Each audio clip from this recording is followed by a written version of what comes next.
about to listen to Speak Up, Show Up, Lead, the podcast, where we speak our truth, show up anyway, and lead from the front. Follow me. Let's go. Welcome to another episode of Speak Up, Show Up, Lead podcast. This episode is a Leadership Live edition, and I'm here with Chris Pinkowski. Don't forget to go to Amazon.com and check out Speak Up, Show Up, Lead, the book. It's worth it. Check it out. Chris, how you doing today? Doing great, JJ. How are you?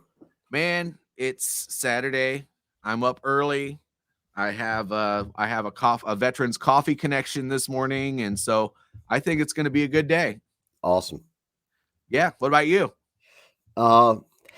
Dude, I got to do some work outside. So we had a new fence installed this summer. 6 foot, cedar fence around the whole back of our house.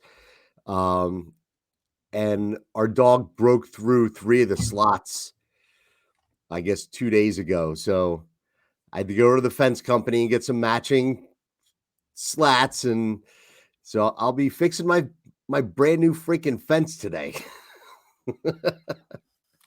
Animals are wonderful, but they definitely do some things that make you want to go, ah! Exactly. But it's all good. Yep. No, but today we get to talk about something that's a little bit different than normal, but not really different, because I bet you we still bring up a lot of the same stuff. But we're going to talk about leading through conflict. What comments do you have about leading through conflict? Because I know that you've done a little bit of that. I have. I guess the way that I would get us started, or my initial comment, is that I know from my own experience that most people are uncomfortable with conflict, and you're not going to get very far in a leadership position if you can't master how to get through conflict, how to lead through conflict in a way that is productive for everybody. Yeah. Well, and there's more types of conflict, right? There can be a confrontation between two people. There can be a conflict where, all hell just broke loose at work.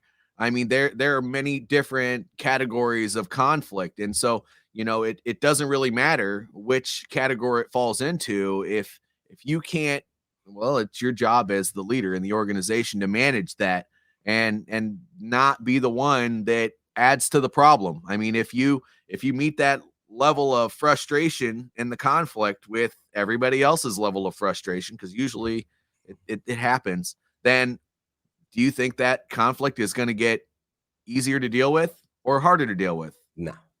It'll turn into chaos. It does. Yeah. Every time.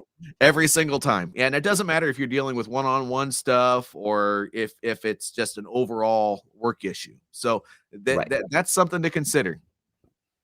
Yeah. And you bring up a good point, JJ, that conflict comes in many shapes and forms. But it's our job as leaders to not back down from any of them, right? Know how to handle them. I think that a common misperception that people have about conflict is that when conflict arises, I need to jump in and get in someone's face, and I need to raise my voice, and I need to change the rhythm of how I'm speaking. And that's not always the case. Sometimes it's the case, but not always. And conflict can be handled very professionally. It can be handled without raising voices. It could be done in such a way that everyone kind of maybe feels the tension, but walks away with oh, all right, that was productive. I think that's the key, right? Is to turn conflict into something productive and then be able to move on. Agreed. Now, I will say that a lot of times, especially, we deal with actionable leadership advice that can be implemented immediately, right? In this show that we do together. And, I think a problem that a lot of younger leaders have is avoiding the problem altogether. Well, I mean, have you ever heard the saying, things will just work themselves out? Yes. And does that ever happen? No, no, No. So I mean, teams and projects, they don't fall apart because of the conflict itself. I think they probably fall apart more because people avoid it. I mean, and then it snowballs into things like resentment and distrust and division, and then that's where the chaos starts to ensue. And so when you avoid the problem just gets worse. And just like when you avoid a problem yourself and you stuff all your issues down, what happens when it gets to the point where you can't handle it anymore? Well, even you get a little bit crazy. So what makes you think anything different is going to happen at work? exactly. Yeah. Yeah. Yeah. It's you can't just ignore the conflict and hope that it works itself out No. because it's No. not going to happen. Nope. And if it does happen, then you have no say in the outcome of that conflict, and it could result in something that's even worse for you. It could be, worse for you mentally, like, oh, I rolled over and now I have to do this because I didn't play a part in coming up with a solution. Um, it could result in a lot of different things that are negative if you just kind of let let it play its course. Yeah. Well, and then there's the next hard part for new leaders, right? And that's, instead of avoiding it, well, first of all, you can't. I mean, when you're in a leadership position, everyone is looking at you. Oh my gosh, everything's going wrong. Um, Chris, what do I do? Chris, what's the next steps? Does the leadership have a plan for this? What's the next thing? What's going to happen? And so, if you could avoid it and say, I need to go leave and hide in my office and hide that by saying that I'm going to talk to the rest of the leadership about this and see what we can do, or you can do the hard thing, which is do something about it. And the next step is to be careful what comes out of your mouth next. Mhm. And when things are a little bit chaotic, or tense, because this is conflict, right? Then, you know gosh, be careful what comes out of your mouth. What's the best way to say this? And maybe you can interrupt me and do it more eloquently. But you gotta make sure that you are not spouting off weird platitudes, or you can fake the funk to a certain point, but you don't want to start lying about what the solution is. And you want to make sure that you're not way up here when everybody else is way up here. I mean, you got to be really careful what words come out of your mouth. But what Yeah. you don't have to worry about is course correcting. Because if you go out there and you're like, you know what, let's do this, and we're gonna see if this solves the problem. If it's wrong, guess what? That's okay. Right. Pay attention, monitor it, and if there's another course correction that needs to happen during the execution of whatever you decide to do to fix the problem, then implement that. Yes. Yeah. It is important, I always like to say to people, and I like to, do this myself, is before you say anything, just take a deep breath, right? And run it through your head first. If you can imagine yourself on the other side of the table, right, or the other side of the screen, wherever it is, what would you want to hear in a situation like this? Now, put on your leadership hat and deliver the message in a way that you would want to hear it. And it's got to come across in a genuine way. Um, and here's the other thing: people are looking to you as the leader to have answers. If you don't have an answer, it is okay to say, you know what, I'll get back to you on this. That cannot be your go to. Yep. I think that's one of the big things you kind of alluded to it a few minutes ago is it's become so typical where it's like, well, let me go talk to the rest of the team and we'll work something out. And you know what? That has to be almost your last resort, is Yeah. to leave the conflict to go collaborate with other people who are not part of the conflict necessarily. So I think that what's really important is to be able to kind of detach from the situation, not physically, but like mentally detach from it, Hmm. to cool down and say, all right, everybody, let's get to the root cause here. Where is this coming from? Yeah. So you do a root cause analysis, you do the 5 whys, why are we experiencing this? What's going on? And you engage the people that are part of the conflict to identify the source. And then you say, okay, how do we fix this? You get them to collaborate with you in solving the conflict.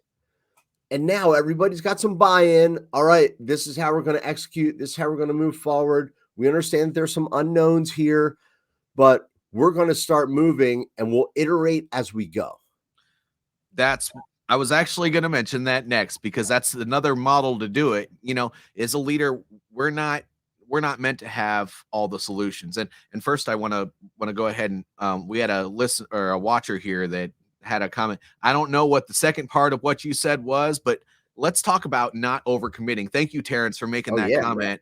I really appreciate it.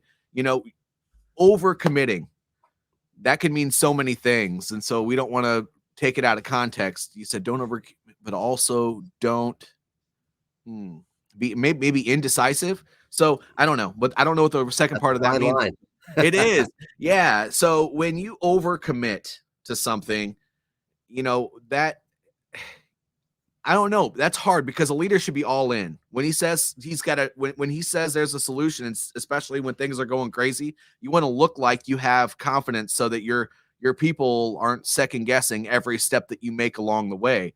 But you're right. You don't want to overcommit to every solution when you don't know what the outcome is going to be, because at the end of the day, if you have to course correct and you're already knee deep in the mud, then if you overcommit into whatever solution that you implement, it's going to be really, really hard to course correct. So there's got to be balance there. But Yes. I tap dance. Yep, there you go. You said it. That's a good way to do it. Tap dance. You don't want to, but you don't want to look like you're tap dancing, Terrence. That's right. So but back to what we were saying, there's nothing wrong with bringing the people that are there with you, maybe not every member of the team, but some of the key players to the table, and saying, "Hey, look, this is a problem." Back when we would have logistics issues, whether it was during deployment or not, that's the first thing we would do, is we would get key members of the leadership team and the staff together and say, what should be done about this. We lay out the problem all the way down to a T, and we spell out, maybe a course of action 1, 2, and 3, all the way down to the eaches, and we start figuring out how to execute on the one that seems like the most viable solution. And that's great on so many levels, Yeah. because if you have the ability to do that immediately, sometimes chaos doesn't allow for that. But if you have the ability to do that immediately, then not only are you doing something that's going to make a solution that's viable to everybody, but now you give them ownership. You give them the ability to be a part of the plan. Sometimes leaders just have to make a decision and run with it. But a lot of times we need to get our team together and give them ownership in the problem, so that solution is not only going to be executed more efficiently, but they have a say in it too. Yeah. So you just hit the nail on the head there, JJ, because you have to think about the different levels that could lead to chaos or to conflict. And, if you're level 1, 2, maybe 3, that's the time to gather the team, dive in, right? It's not something serious. Maybe it's something just like kind of bubbling to the surface and people are getting tense or stressed. They're not sure about, what's going on. That's the time to collaborate. But if you're at like level 4, level 5, this is when people are looking to their leader to say, okay, JJ, you do this. Joe Snuffy, I need you to do this. We need to correct an immediate issue right now. We will solve the bigger problem, but let's plug the hole. This is how we're going to do it, and then we'll come back and address whatever the root cause is that made this hole, and we'll put a permanent solution in place. Correct. But Yep. for now, take charge, lead, get things done so that the boat doesn't sink, and then figure out what caused the hole in the boat in the first place. Well, and what's interesting is both models really give an opportunity for the rest of your team to take ownership, because when you implement that decisive action right away and you fix the issue, as messy and ugly and as stupid as it may look while you're doing it, it gets done. And so they know that when push comes to shove, Chris is he's gonna come up with something, even if Right. it's coming out of his ass. He's gonna come up with something to fix the problem. But when you come back afterwards and you do that debrief and that AAR, where you're looking at what went right, what went wrong, what can we do differently, and maybe what's a good training opportunity here so that we can collectively talk about this and make sure nobody does this bad thing in the future, then it's great. But the other one where you bring people together initially, there's another opportunity within that. When you and the rest of your team come together to come up with that solution, and you let them go run with it after they make their plan. You mentioned this earlier on in this discussion, and that gives you the ability to step back, analyze the battlefield, Right. look and see what's going on. This person said they were going to do this. Did that go well? This person said they were going to do this. Is that going well? It's the least ego driven and the most empowering way to handle a crisis situation at work, a big conflict at work, because it allows you to analyze, how does your team react during conflict. If Yes. you react well during conflict, that doesn't benefit your team at all, except for that quick fix that we talked about before. But if your team can react well during conflict, you built something that's unstoppable, and a lot of organizations don't have the ability to be able to do that. They might in some situations, but if you are constantly taking opportunities where the proverbial shit hits the fan, and you take that as an opportunity to train your team to deal with it themselves, you're going to build something long lasting that you can't just by JJ or Chris just jumping in there and fixing the problem for them every time. Yeah, you Yeah. can come back and debrief, but if that's your normal way of handling business, you're not teaching anybody anything. No. It comes back to the old, kind of thought of, if you've got a 10-year-old kid who's coming to you to tie their shoes, then you didn't do a good job early on teaching them to tie their shoes. Yep. And then next thing you know, they're going to be 16 years old with a driver's license and still asking you to tie their shoes. So you've got to empower your team. But the one word that you said there, it was on my mind too. It's the magic word, and it's ego. So I think it's super important for leaders to make sure that they're keeping their ego in check during conflict. So it's easy. It's it tends to be the go-to for a lot of people to blame in a conflict. Oh, well, JJ, you should have been doing this and you dropped the ball and now the shit hit the fan. So you can't place blame, right? I always say we've got to attack the problems, not the people. Yep. Let's figure out what the problem is. Sometimes the problem is a person, right? Let's not sugarcoat this. But you've got to keep your own ego out of it, because you may have made a decision 3 months ago that came to roost and resulted in a problem. So, let's keep our egos in check, subordinate your ego. And again, that allows the team to collaborate, allows you all to come together and, come up with a solution that gets much greater buy-in. Yeah. I just put up a comment on the screen here while you were talking, Chris, because I think this kind of brings us to our next point. Uh, Terrence mentioned again, and thank you, Terrence, for participating this morning. Yes. He said that both the immediate and deliberate action build trust if handled calmly, and at the end, the result fixes the problem. And I completely agree. That Yep. is so true. There are times where both are going to be appropriate, but we got to make sure that as long as the problem gets solved, that at the end of the day, that's the most important thing. You're right. So, but there's got to be balance. What you just brought in there was basically the dichotomy, and Mhm. there's you have to be able to empower the team to solve the problems, probably sometimes to most of the time, because you don't want to. If they need you, then you failed. Right. Yeah. A lot of people they dwell on this idea that they need to make themselves the most viable solution because their job depends on it. Actually, that's wrong. Yeah. You're the most viable solution when your team is unstoppable. Because if you train your team to be able to handle things on their own, it's better. So what it comes down to in both situations, Terrence, is actually the debrief, Yeah. the AAR, how that is handled afterwards. It doesn't matter if you go out there and prioritize and task organize on the spot and say, hey, you do this, hey, you do this, hey, you do this, or if they all come to you and say, whoa, whoa, whoa, whoa, whoa, this is going on. What do we do to fix this? And you say, well, what do you think? What do you think? What do you think? What do you think? And then let them run after it. Both of those things are super valuable. And you're right. They both have value.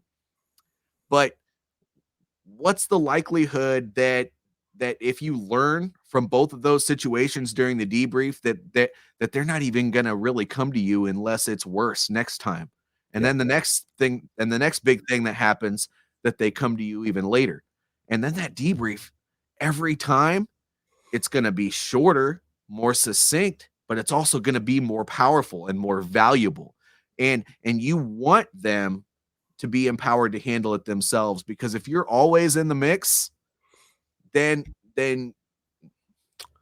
you're that's an ego driven solution, and Yeah. you want to take your ego out of it. And I'm not saying, Terrence, that that's what you were trying to say, but I am saying that you really want to train your team to make sure that they're the ones who are able to handle all of these situations instead of you being the one to hop in there all the time. Yeah. It's the same. I'll go back to the kids situation, right? There are times that as a parent, right? I've got 3 sons, and you just have to say, you know what, guys, figure it out. I can't even get involved in this. You figure it out.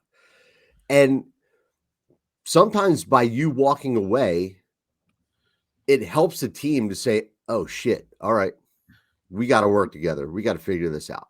Yep. Um, it's case by case. Everything is case by case, right? But you've got to think about it. If it's me, right? If it's a solution or a conflict that I'm dealing with, and here I am, I'm at the C-suite level, and I've got someone who is on the production floor, and there's something happening down there. Those people that are dealing with that know 50 times more than I do about all the ins and outs of what's going on.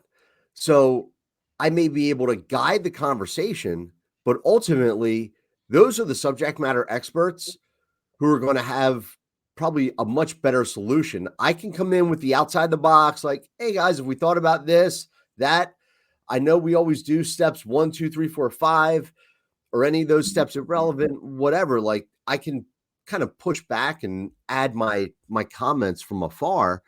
But at the end of the day, sometimes it's the people getting it done who would have the most, I guess, relevant input to how to get over that issue and solve the conflict. Yeah. And you brought up something and you just barely scraped it, but I'm gonna peel off the scab and I'm gonna go deeper into it. Uh, you know, how do you prepare for this before the conflict happens?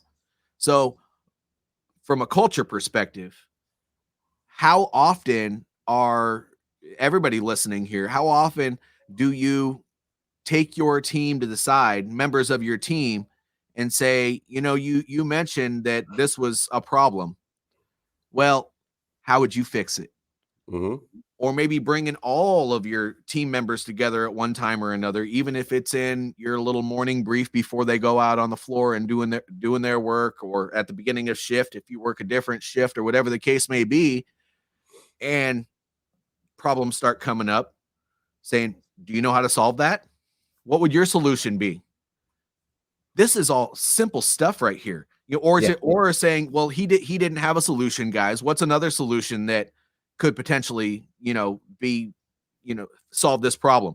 And if you build your culture around them collaborating and them getting the problem solved, and then your little stoplight method changes a little bit, because that green light for them to come to you is most likely going to be that yellow light, and then eventually that stoplight. And then when they come to you with stuff, it's really when shit really does hit the fan. And that's what you want.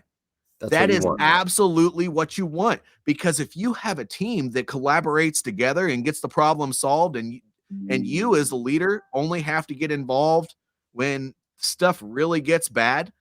Now, I'm not saying that you shouldn't still walk around the floor, and or if you're virtual, pick up the phone and call your team members, you know at one point, all of them throughout the week, and make sure you're asking how you can support them, and if there is a problem, and how you can assist them, and whatever difficulties they're dealing with at that time. You should still do all of those things. I'm not saying that needs to stop. You don't just lead from the office and forget about what they're doing because they got it. No, no, no, no, no, no. Right. You don't step on their toes, but you still offer assistance, because one of these times they might say, JJ, I have been dealing with this, or Chris, I have been dealing with this, and I do need your assistance with this. And then that's an opportunity for you to build up that emotional piggy bank, that leadership capital, whatever you want to call it, and go Leadership out there. capital, baby. Leadership capital, baby. I That's think right. that's a Jocko thing, to be quite honest with you. It But is. but that's when you go out there and you can build up some of that trust. And that trust, the more you build, then when we as humans, us fallible people that we are, go make a mistake later on, it's not going to damage your value to the team, Right. because you're providing value on a regular basis, and you're bleeding into them, and you're showing them that you care about them. And then they don't care when you make a mistake every once in a while, because you've already let them make their mistakes and then learn from them. So, you just there's such a balance here. And chaos, it it brings out who you really are, and whether you like it or not, sometimes that's good and sometimes that's bad. So that's kind of the whole leading through conflict thing. And so we're kind of at the end here. Chris, do you have any closing comments that you want to throw out there? And anybody who's listening here, I see we got a few people throughout the platforms. If you have a question, since we're at the end of the program here, please let us know. But what closing comments do you have, Chris? Yeah, what I would say is you have to be comfortable in conflict. And that could mean taking up hobbies that put you in uncomfortable situations. Like, um, you've heard me say many times that when I was a young idiot, I would do X, Y, or Z. And one of those things is I was always up for a conflict. When I was a young man, like, I'm your classic like bull in a china shop. And I would jump in, I would want to like roll up my sleeves, sometimes in a bad way, right? I would raise my voice, I would yell, all of the things that are wrong, Yep. right? And then it's because I just by nature I don't shy away from conflict. Maybe it's the Gen Xer in me. I don't know. Um, but then you start training jujitsu and you're like, okay, I have conflict 3 nights a week on the mat. and I'm comfortable with it, but I know how to deal with it. I know how to take a breath when things are getting too tough, and I know how to reassess in a fast-moving, dynamic, situation. So if you can find maybe some hobbies, if you are that kind of person who just like avoids conflict, find something that you can embrace that helps you to really say, okay, this isn't so bad. Let me figure this out. Go to Toastmasters, learn how to speak, right? Learn how to speak in front of people. That's another, I think, problem that folks have is they don't know how to communicate clearly or draw out what those root causes are in order to solve a problem. So embrace conflict. It doesn't always have to be contentious. No, doesn't. Now, if you, hopefully you have a couple extra minutes, Terrence Yeah. actually did. He asked a question, so I'll address it first here. But he said, "How do you deal with ongoing personality conflicts?" Well, first of all, I'm going to say, hopefully in your on your team, you've built up that trust capital. That's what it takes. They need to get used to you as not just that person that gets involved when something gets crazy or deals with them when they've done something that you don't like, but also that you're that person that is regularly asking how you can assist.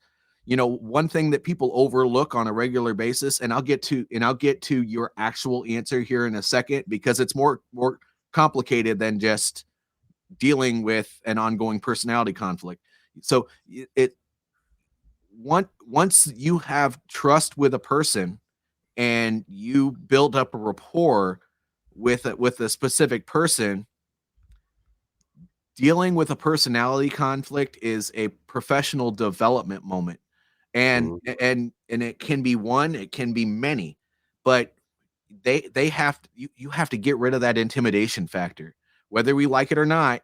As a manager, supervisor, director, VP. I don't know what your status is there, Terrence, but I will say that when you have that position of authority, you are automatically intimidating, because they know at some point, if they do the wrong thing, or if they tick you off, or if they say something you don't like, they could lose their job. And so that's what's running through a lot of people's mind. And that can cause some of those personality conflicts. But once you've built that trust up,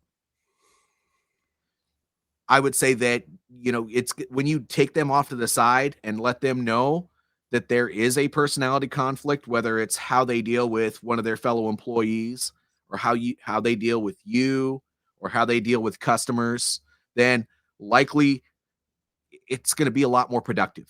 And that's what you want. You don't want them to come into your office and be defensive or submissive, because if those two situations are happening, then whatever conflict they have when they leave is still going to continue, and everything that you say to each other in the room is going to go in one ear and out the other. So I would say make sure that if you don't already have that trust, that leadership capital that we talked about, make sure that you try to build it and bring them in and say, hey, look, just uh, Terrence, what's going on in your world? How are things going with you?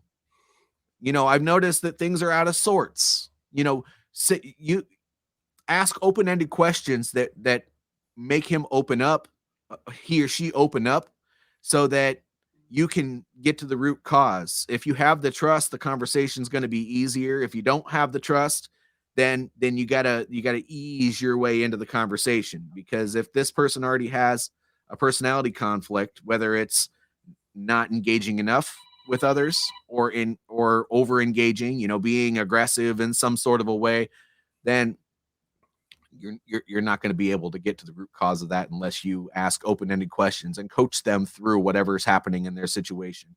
It's harder when you don't have that capital already built. But Chris, You know, what's your take on it?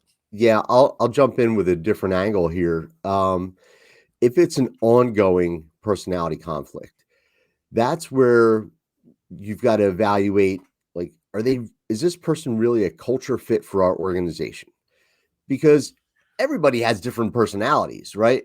But if you have a culture fit, then the chances of those ongoing personality conflicts are minimized. So if that's where you really have to step back as a leader and say, okay, what are our core values? And is this person constantly in violation of one or more of our core values? And if so, then that person probably has to go. Like, let's Yeah. not dance around this. We're talking about conflict here. But when you have one person that is just toxic to the group, and they're the source of the conflict on an ongoing basis, and they claim it's personality, like, oh well, so and so is just like a bear with a sore ass all the time. Well, you know what? You can't sacrifice the entire team for one person's personality. And No. especially if there's not a culture fit, then sometimes the tough decision has to be made to let that person go. And you'd be surprised how happy the rest of the team is when you get rid of that one toxic individual. Yeah. Like, they can cause people to leave because leadership is turning a blind eye to just chalking up to that's how so and so is. Well, look, if everybody around you has the same thing to say about the one person, that's your root cause, and they need to be shown the door. Yep. There's always a process to this, Terrence. Yeah. And I'll be honest with you, if you identify it as if it's not typical and it's a new development that you haven't addressed in a while, and it's not the way that person has always been as a member of your team, then I believe, I come from the military. So this is how we handle everything. You teach, you coach, you mentor. So you talk. The first thing you do is you bring them in, you do a counseling. The thing we were talking about before. Hey, what's going on? I've noticed a difference in your personality. Notice that there's a difference in the way you're handling things, and you talk to them about it. If they're having an issue, you can maybe teach them how to handle a problem. Maybe if that's possible. Maybe it's not possible. Maybe there's a personal situation that's going on in their life that it might take a little bit of time for them to come down from. That's fine. That we all have that stuff. We're human. So again, we're fallible, just like we talked about earlier. The next step is if there's a way for you to assist them through that personality conflict, then you coach them through that. You bring them in multiple times and you try to say, hey, look, how is this working for you? What's going right? What's going wrong? What can we do differently? So on and so forth. And coach them through that. Make them answer the questions. Don't tell them what they need to do. Ask them questions and coach them through it. And if that works, then you go to the mentorship stage, which is where you were before the conflict even happened. And you just check in with them once in a while. Hey, how are things going? I noticed things are a little bit better, but I just wanted to make sure you're good. And then you go to what Chris was talking about. Sometimes that's an inevitability. You have to protect your culture. You have to, because one bad apple can ruin the whole bunch. And that's not just a saying, that is the absolute truth. So if it gets to the point where what may have been a really good guy or gal at one point is just causing problems with the entire team, and you've addressed it, you've tried to help them through it, but it just persists and persists, it could be that they're just not a great fit for your team. And guess what? Don't feel bad for that person. There could be their team out there that they would fit well with, just not with the culture that you have built on your team. And allow them to go explore other opportunities. At the end of the day, you have to keep you got to keep the ball rolling on your team. And if you keep something rotten on your team, it's going to spread. Mm-hmm.